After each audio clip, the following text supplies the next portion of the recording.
everyone, I hope you're all doing so well and welcome to this little video about my favourite drawing supplies.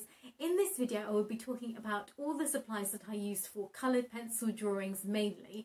I do hope you enjoy it. Thank you so much for your wonderful comments on my last video and let us begin. I've been drawing colouring pencil drawings, I'd say on a professional level, for about 4 years.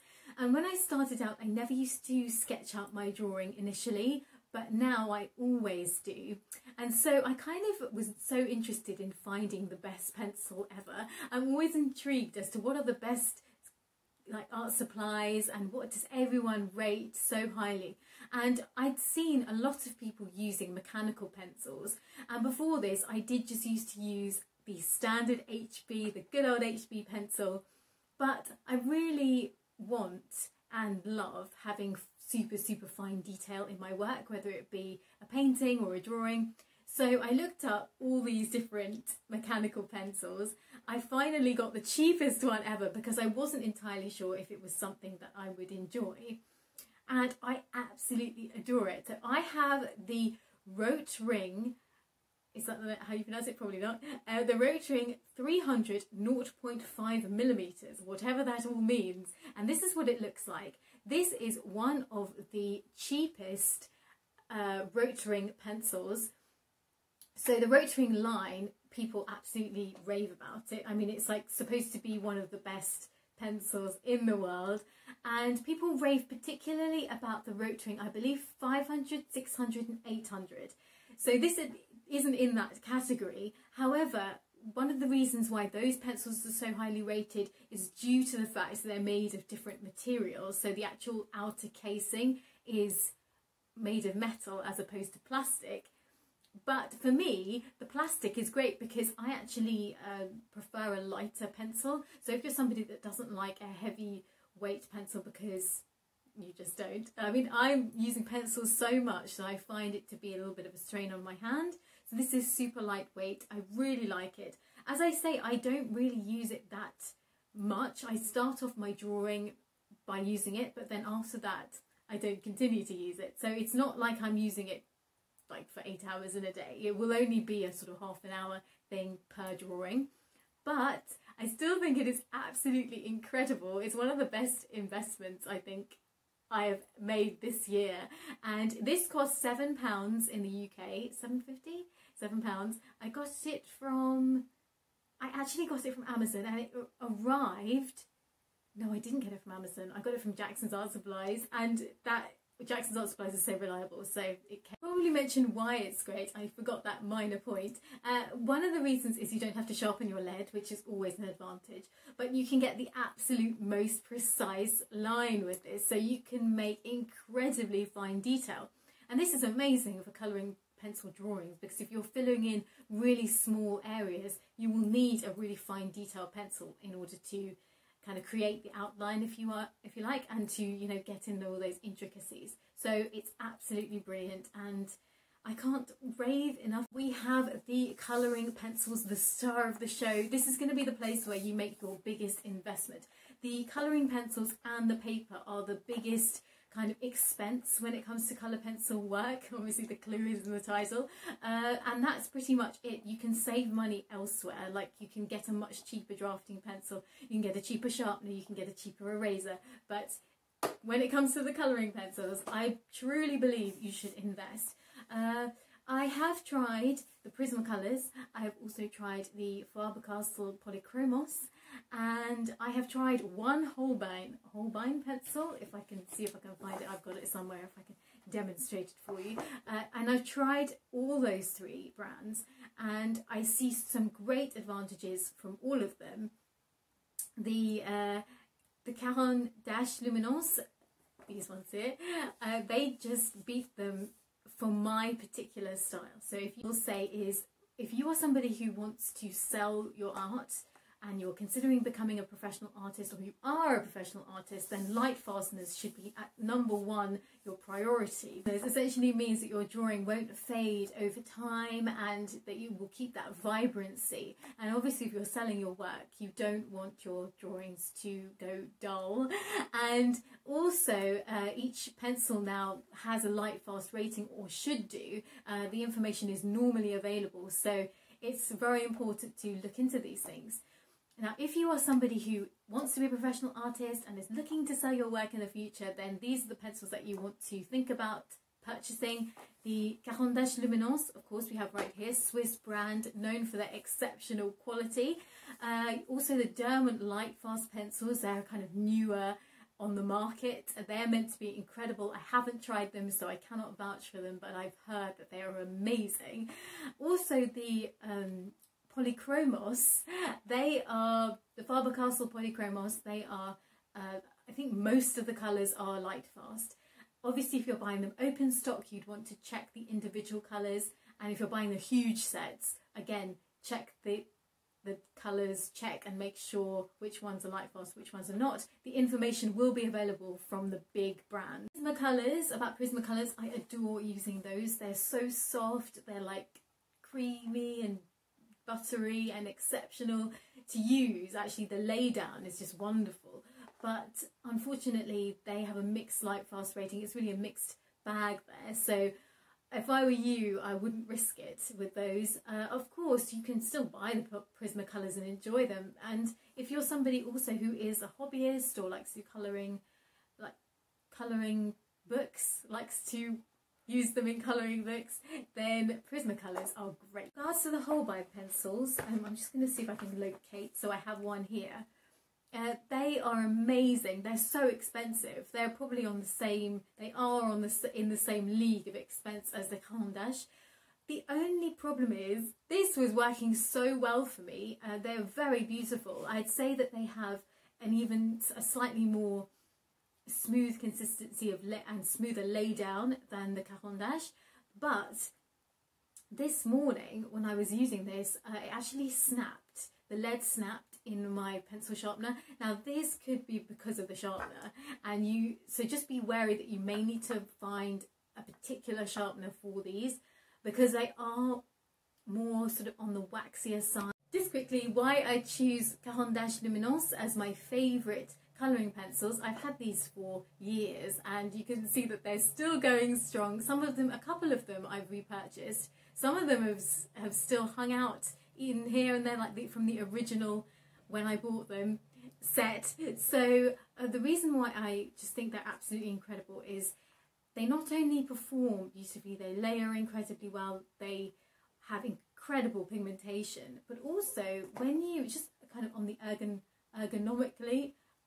from the ergonomic standpoint, if you actually hold them in your hand, incredible. They're so smooth to use, they are smooth to lay down and they are smooth to hold as well, and I never get tired of the feel of them. That sounds really strange but it's actually such a nice feeling that the whole experience of drawing with them and colouring with them is such an amazing experience, and it's so nice. Quite often when you have colouring pencils, what can happen is, because you're gripping them so often, you know, so tightly sometimes, they can actually dent the outside casing, and so you get big ridges in them, or some of the lead will transfer onto another pencil, and then you'll be sort of, you know, holding really smudged up, dirty pencil.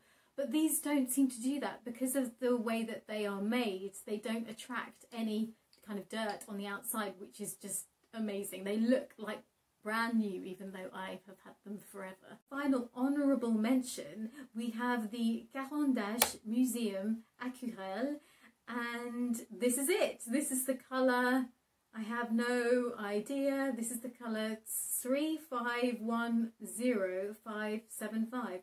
I always thought they put names. Oh, they do have a name. It is called Carmine Lake. And this is really beautiful. The colour is somewhat incidental. It was just one that wasn't sold out on the website, on Jackson's Art Supplies. I was so curious to test it out because it is a watercolour pencil and I have been using it non-stop in my work. I just find it to be incredible. If you don't know what a watercolour pencil is, it's basically you lay it down like a colouring pencil, then you activate it with water, and it does turn into watercolour, but it's a much, at least these particular pencils are incredibly pigmented and vibrant, so you can get super fine detail, and then you can also spread the colour out. Now, I don't use this pencil exclusively. I have tried it, but I think it works better when used in conjunction with colouring pencils, and it does of course go beautifully with these, so I use it as part of my mixed media. But I think these are amazing. They feel just as good as the luminance, and actually in some ways they take things to another dimension. They're just such a unique and wonderful experience. I hope to get some more, and of course most of these, as far as I'm aware, have a really good light fast rate. My next essential drawing supply is the Coombe automatic long point sharpener. Now, there are lots of these Coombe sharpeners around. I don't know if that's how you pronounce it. If you pronounce it the other way, it sounds quite rude, so I'm going to say Coombe. The Coombe sharpener. This is amazing find on Amazon. I have had problems trying to find the right size sharpener for these pencils, the Cavendish Luminance, because they're not the same size as the standard pencil. They're slightly bigger, so they're slightly bigger than the Prismacolors and the Polychromos, and probably the Holbeins as well. So they don't fit into the standard pencil sharpeners that you find. You do have to look into that, so just be aware that you may have to get a new pencil sharpener.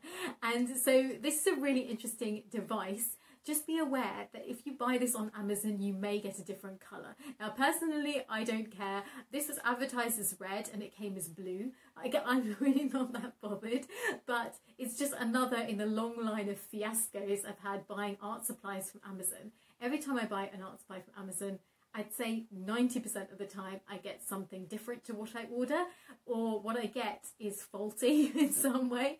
But this is just, the only difference is that the colour is wrong, but it doesn't bother me. It was just hilarious when I opened it. I thought, that's not what I ordered, and so I got worried for a second. So anyway, if you're offended by certain colours, just be wary of this on Amazon. What's so great about it is what happens is you put your pencil in one hole here, the first hole, and then what will happen is it will sharpen it to a really funny like plateau. It's almost like a weird bent nib thing at the top. Sometimes it's straight. I don't know why it's not straight this time. And then you place it in the next hole and it will refine the tip. Now, so there you go, it's perfect. So because I've sharpened these before, they have a longer point, but originally they're the Cavendish Luminance points are not that long, so this extends them. There is an advantage and disadvantage to that. Obviously, because you're extending the point, you are shaving off more of the pencil. So if you don't want to waste any of your pencil, which is perfectly understandable because they are expensive, if you don't want to waste any, then this sharpener may not be for you. But I really love it because you can get a super, super fine point. And I think it's really important with these pencils particularly because they don't give they're not the most fine detail pencils. They're not as fine detail as the Polychromos, for example. So I think it's great. And it was £6, £5, including postage. And I never thought I'd spend £5 on a pencil sharpener, but there we are. Oh, just a quick tip also, I wouldn't use an electric pencil sharpener for sharpening the Cavendish Luminance. In my essential drawing supplies, we come to paper, a very important round. This is one place where I'm still experimenting. These are some of the papers that I use. I will sort of talk about them, but I'm still trying to find my perfect paper, if you like. So for a long time, I used the Strathmore Vellum, which I know is a huge favourite for many people on YouTube. And I think that they're great. If you are somebody who likes to make YouTube videos, they look, the coloured pencils lay down really beautifully on them. They look particularly good on camera, I find. They look amazing in thumbnails. and they really have a great way of bringing out the colour of your pencils, as well as you get a decent number of layers on those particular pads. I feel like I've kind of moved up in a way from them though, because I think when I started out with colouring pencils, I was doing a certain number of layers and then I would stop. But now I try to pack on as many layers as possible. Now you can do that with the vellum, and you can do that also with the other really popular one, the Bristol Smooth. But I find that there's a certain point you get on those papers where you can't really do any more layers, just because they are so smooth to start off with. So I did a few investigations, and I've been using for my kind of more bold drawings, when I want the colour to really come out, I use this one, which is the 300 series, and this is the Strathmore drawing paper. Now this is definitely a much more traditional type of drawing paper. It has a tooth, and I found that you can get a decent amount of layers from it. For some reason I seem to prefer this to the vellum, and I think it's just because it's more of a traditional type of paper. It does have a little bit of tooth there, so you can work up the layers more. And this is one of the drawings that I've created using it, and you can see how incredibly strong and vibrant the colours have come out. Just be wary though that this paper is quite thin, so it's not one of those papers that I would necessarily recommend for selling work, but it's definitely brilliant just for working out some ideas, creating some really professional sketches that you could potentially sell, but it's a more kind of cost-effective one, if you like. It's a cost-effective professional paper, and I think I prefer it to the vellum just because of the way I can still sort of do some more layering on it, which is weird because it's a much cheaper paper than, I don't even know if it's that much cheaper. It's a little bit cheaper than the vellum, I think. I don't know, I feel like all Strathmore papers are, they're a little bit more expensive. They're not like super cheap. And you do get 50 sheets in this. Now, some other papers that I want to give a mention to, the Strathmore Tone Tan I've used quite a bit. It's not my favourite because I've mentioned in previous videos that I do feel like it makes my drawings look really dull, but I think that it looks incredible in thumbnails and on Instagram and all that, because when you slightly increase the saturation, or if you're editing your pictures to just increase the brightness and saturation, the colours of the drawing come out really, really vibrantly. But I don't feel like that vibrancy is reflected in real life. I feel like my drawings always look really dull on that paper. Perhaps I'm using the wrong technique, could be using the wrong pencils, although I have tried different pencils on it. Whenever I see other people's drawings on Strathmore Tone Tan, I'm like, whoa, that's amazing. And then when I try it, I'm like, it's all right, it looks okay, but it's nothing great for me. So that's the kind of, only if I'm desperate I'll use that, you know, if I've run out of other papers. And again, there are a few others. The Strathmore, you've got the Daler Rowney coloured paper, which I do really like for making my drawings stand out a lot, and the dark papers particularly are great. There's also this Strathmore Black, which is really great for fine detail, but I still think that out of those two papers, there's not like a perfect, I don't think I found the perfect black paper. Those two are really good options though. Like if you cannot find a black paper at all, I would still recommend them just to give them a try, because you never know. And now I've been using, particularly for Mab's Drawloween Club, I can't speak, Drawloween Club, I was using the Stonehenge, I might not be able to see this, the Stonehenge, the Legion Stonehenge paper. And this is incredibly expensive. I really like it. Basically what it is, it's 100% cotton paper, and it's much more like the watercolour papers that a lot of artists use. The reason they do so is because you can get so many layers on this type of paper. So when you first lay down your colour, it will come across as really, really grainy. And so you have to keep building up the layers for you to achieve any kind of depth and, you know, opacity. But what I really like about that though is that you can basically work on your drawings for a really long time, and it really pulls out the dimension. And I feel like ultimately it is the superior paper to things like the vellum and the Strathmore Smooth and all of those, because it just gives you a limitless way of working. Again, I don't think that I am totally mad about this paper, just because I do find it a little bit more difficult to do the fine details on it. But I still think it is better than the vellum, and it's definitely a preferred paper for me. I wish it wasn't so expensive, but I do understand why it is. So I bought the really small, as you can see, like the 5x7, which was £10. The A4 size, so we're looking at more like £20 to £30 just for paper, and you'll only get something like 12 sheets most likely.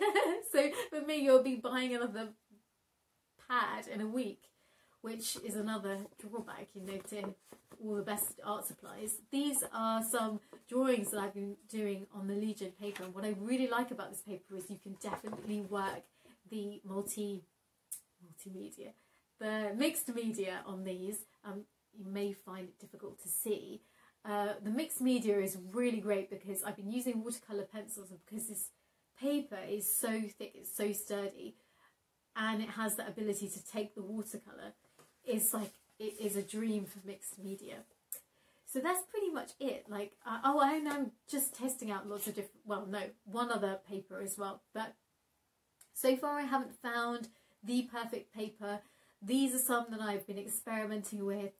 At the moment, the winner, working out as being the best paper for me, is the Stonehenge one. But I may move on from that in the future, so I don't want to say that you should run out and get it. But it is a good option if you want to experiment with a more kind of, super expensive professional paper, I guess. And I would suggest getting either one sheet, because I think you can buy just one sheet of paper. That's how you know it's expensive, if you can just buy one sheet. And you can get the small pad.